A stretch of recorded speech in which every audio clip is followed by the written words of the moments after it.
இன்றைக்கி ரொம்ப சூப்பரான ஒரு சாம்பார் ரெசிபி தாங்க பார்க்க போகிறோம். இதை நான் பிரேக்ஃபாஸ்ட் லஞ்ச் ரெண்டுக்கு சேர்த்து தான் பண்ணுறேன். இந்த சாம்பார் உங்களுக்கு இட்லி, தோசை, பூரி, பொங்கல், சாதம் எல்லாத்துக்கும் ரொம்பவே நல்லாயிருக்கும். நான் இன்றைக்கி கத்திரிக்காய் முருங்கைக்காய் போட்டு தான் சாம்பார் பண்ண போகிறேன். 2 கத்திரிக்காவை நீள நீளமாக கட் பண்ணி போட்டிருக்கிறேன். முருங்கைக்காய், பச்சை மிளகாய், ஒரு மீடியம் சைஸ் தக்காளி, 1/4 டீஸ்பூன் மஞ்சள் பொடி, மிளகாய் தூள் வந்து உங்கள் காரத்துக்கு ஏற்ற மாதிரி போட்டுக்கோங்க. நான் ஒரு 1.5 ஸ்பூன் போடுறேன்.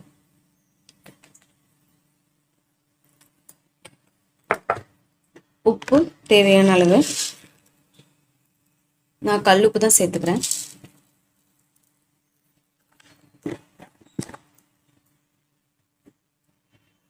ஒரு எலுமிச்சம்பழம் சைஸில் புளி கரைச்சி வச்சிருக்கிறேன், இதை சேர்த்துக்கிறேன். புளி உங்களுக்கு தக்கன சேர்த்துக்கோங்க.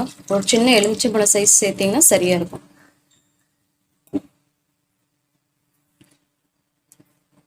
குழம்புக்கு தேவையான அளவு தண்ணி சேர்த்து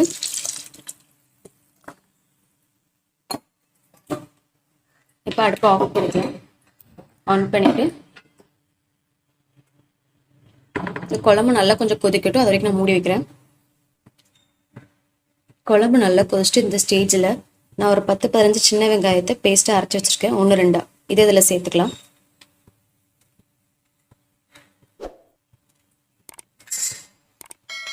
சேர்த்துட்டு நல்லா கலந்து விட்டுக்கோங்க. இதுக்கப்புறம் இந்த காயெல்லாம் வேகிற வரைக்கும் நல்லா மூடி போட்டு வச்சிடுறேன். இப்போ காய் நல்லா வெந்துடுச்சு. இந்த ஸ்டேஜில் நான் 50 கிராம் பருப்பை நல்லா வேக வச்சு எடுத்துருக்கிறேன், அதை மசிச்சு இதில் சேர்த்துக்கிறேன்.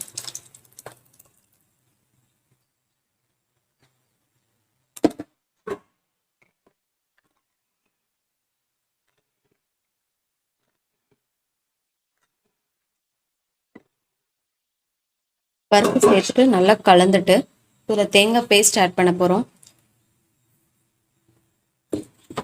ஒரு 4-5 துண்டு தேங்காயில் ஒரு 1/4 டீஸ்பூன் சீரகம், ஒரு பல்லு வெள்ளைப்பூடு சேர்த்து நான் நல்ல பேஸ்ட்டாக அரைச்சி வச்சுருக்கிறேன். இப்போ இந்த பேஸ்ட் இதில் ஆட் பண்ணுறேன்.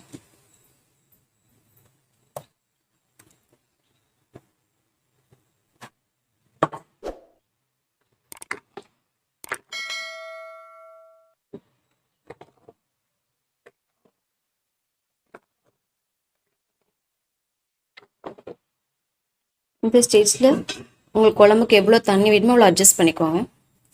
தேவையான அளவு தண்ணி சேர்த்துட்டு இப்போ குழம்புக்கு உப்பு காரம் எல்லாம் கரெக்டாக இருக்கான்னு பார்த்துக்கோங்க. எதாவது இல்லைன்னா அந்த ஸ்டேஜில் ஆட் பண்ணிக்கோங்க. இது ஒரு 5 நிமிஷம் நல்லா கொதிக்கட்டும். கொதிச்ச உடனே ஆஃப் பண்ணிடலாம்.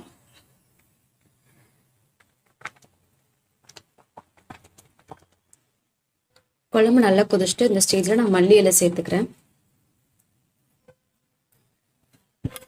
சாம்பாருக்கு மல்லியில் நிறைய சேர்த்துக்கோங்க, நல்லாயிருக்கும்.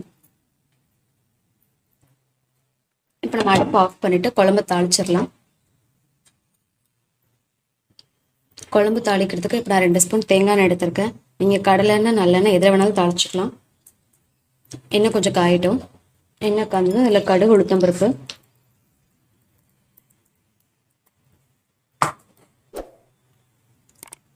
அரை ஸ்பூன் ஜீரகம்,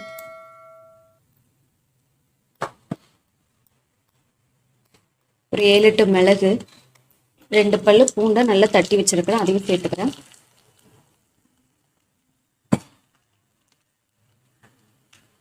ஒரு சின்ன வெங்காயத்தை பொடியாக கட் பண்ணி வச்சிருக்கிறேன், அதை சேர்த்துக்கிறேன். ஒரு வத்தல்,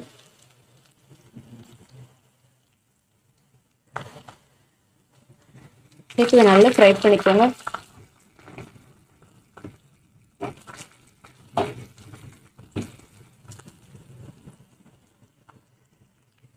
இது நல்லா பொரிஞ்சதும் இதில் கடைசியாக கொஞ்சம் காயப்பொடி, ஒரு 1/4 டீஸ்பூன் காயப்பொடி சேர்த்துருக்கேன்.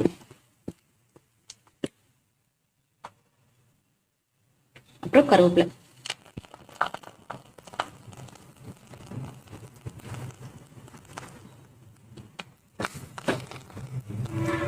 இது இப்போ குழம்புல ஆட் பண்ணிக்கலாம்.